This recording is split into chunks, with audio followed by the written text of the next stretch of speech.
देवभूमि हिमाचल के समाचार विश्लेषण में आज बात लॉकडाउन की संभावना की। क्या राज्य सरकार राज्य में लॉकडाउन लगाने की तैयारी कर रही है? और फिर बुलेटिन में बात करेंगे आखिर हिमाचल प्रदेश में कोरोना वायरस का संक्रमण क्यों नहीं थम रहा है। अभिवादन स्वीकार कीजिए मंजीत सहगल का। बुलेटिन की शुरुआत कर लेते हैं हिमाचल प्रदेश में लगातार उछाल खा रहे कोरोना वायरस संक्रमण के मामलों की। बुधवार को 33 लोग मौत के मुंह में चले गए। 1400 से ज़्यादा लोग अब तक कोरोना वायरस संक्रमण की वजह से अपनी जान से हाथ धो चुके हैं और अभी भी लोगों का मरना और संक्रमित होना जारी है। आखिर क्या कारण है कि हिमाचल प्रदेश में बाहर से आने वाले लोगों की एंट्री पर बंदिशें लगने के बावजूद भी संक्रमण बहुत तेजी से फैल रहा है? राज्य सरकार लाख कोशिश करने के बावजूद भी क्यों कोरोना वायरस संक्रमण पर काबू नहीं पा रही है? देखने में आया है कि हिमाचल प्रदेश में पर्यटकों की आवाजाही बंद होने के बावजूद भी संक्रमण फैलने का बड़ा कारण है राज्य में जगह जगह आयोजित किए जा रहे विवाह समारोह। यानी राज्य में शादी विवाह के कार्यक्रम कोरोना संक्रमण फैलाने का बड़ा जरिया बन रहे हैं। पहले राज्य सरकार ने शादी विवाह के कार्यक्रमों में सिर्फ 50 लोगों के शामिल होने की इजाज़त दी थी, लेकिन लोगों ने 50-50 के बैच में सैकड़ों लोगों को शादी विवाहों में आमंत्रित करना शुरू कर दिया।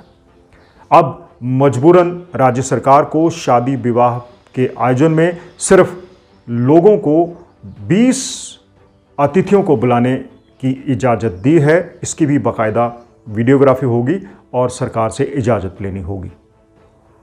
इस तरह से हिमाचल प्रदेश में कोरोना वायरस संक्रमण फैलाने में शादी विवाह के कार्यक्रम लगातार सामने आ रहे हैं। इसलिए राज्य सरकार को अब इन आयोजनों में शामिल होने वाले लोगों की संख्या 50 से घटाकर 20 करनी पड़ी है और 20 में भी बहुत नज़दीक के रिश्तेदार शामिल हो सकते हैं। बाहर से आने वाला कोई भी व्यक्ति उसमें शामिल नहीं होगा और अगर कोई कोरोना वायरस हॉटस्पॉट से आता है तो उसे होम क्वारंटाइन भी होना पड़ेगा। वहीं अब वैक्सीनेशन के तीसरे चरण की बात हो रही है। हिमाचल प्रदेश में 30 लाख से ज़्यादा लोगों को कोविड-19 की वैक्सीन लगाई जानी है। इन लोगों में 18 साल से 44 साल तक के लोग शामिल हैं। हालांकि इसके लिए रजिस्ट्रेशन की प्रक्रिया शुरू हो गई है, लेकिन राज्य सरकार ने साफ कह दिया है कि जब तक वैक्सीनेशन उपलब्ध हालांकि राज्य सरकार ने साफ किया है कि राज्य में फ़िलहाल वैक्सीन उपलब्ध नहीं है। जब वैक्सीन उपलब्ध होगी उसके बाद ही तीसरे चरण की वैक्सीनेशन का काम शुरू होगा। राज्य में 18 से 44 साल तक के लोगों को तीसरे चरण की वैक्सीनेशन में कवर किया जाएगा, उनको वैक्सीन दी जाएगी। लेकिन फ़िलहाल राज्य सरकार के पास वैक्सीन की कमी है और वैक्सीन की वांछित डोजेस आने के बाद ही वैक्सीनेशन का कार्यक्रम शुरू होगा। वहीं एक बार फिर से राज्य में लॉकडाउन लगाने की संभावनाओं पर विचार किया जा रहा है। राज्य सरकार साफ कह चुकी है कि स्थिति बद से बदतर होती जा रही है और हो सकता है राज्य सरकार को लॉकडाउन लगाने पर मजबूर होना पड़े। इसके लिए कैबिनेट की बैठक आयोजित की जाएगी और लॉकडाउन लगाने का फैसला उस बैठक में ही लिया जाना है।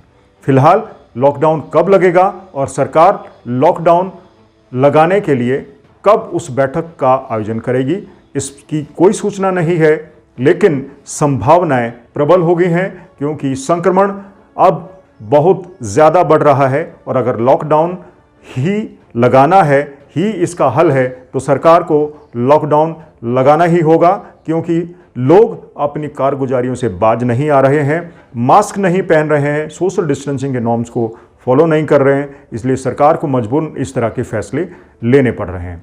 वहीं वैक्सीनेशन के लिए रजिस्ट्रेशन की प्रक्रिया शुरू हो गई है। 18 साल से 44 साल तक की उम्र के लोगों को इसके लिए पंजीकरण करवाना होगा, क्योंकि जो लोग पंजीकरण करवाएंगे उन्हीं को पहल के आधार पर वैक्सीनेशन में वरीयता दी जाएगी। जो लोग पंजीकरण नहीं करवाएंगे उनको वैक्सीन तुरंत उपलब्ध नहीं होगी। जो लोग अपने आप को रजिस्टर करवाएंगे उनको सबसे पहले वैक्सीनेशन के लिए बुलाया जाएगा। इसके लिए बाकायदा एक डेट और समय तय किया जाएगा। हालांकि जिन लोगों ने अभी तक रजिस्ट्रेशन करवाया है उनका ये मानना है, उनकी ये शिकायत है कि उनका पंजीकरण तो हो रहा है लेकिन उनको वैक्सीन कब लगेगी और किस तारीख को लगेगी इसकी सूचना फिलहाल उनको नहीं दी गई है। इसलिए लोग अब थोड़े से परेशान हैं, खासकर 18 वर्ष से 44 वर्ष की आयु वर्ग के लोग जिन्होंने वैक्सीनेशन के लिए पंजीकरण करवाया है। ये था आज का बुलेटिन। आज के बुलेटिन में हमने चर्चा की कि हिमाचल सरकार किस तरह अब राज्य में कोरोना वायरस संक्रमण के चलते लॉकडाउन लगाने की संभावना पर विचार कर रही है और इसका फैसला जल्द ही एक कैबिनेट बैठक में लिया जा सकता है। ये था आज का बुलेटिन, आज का एनालिसिस। आपको कैसा लगा हमें ज़रूर बताएं, कमेंट करें, वीडियोस को शेयर करते रहें, हमारे बुलेटिन को अपने मित्रों में, सगे संबंधियों में साझा करें ताकि आपकी बात ज़्यादा लोगों तक पहुंचे और पहुंचे सरकार के कानों में।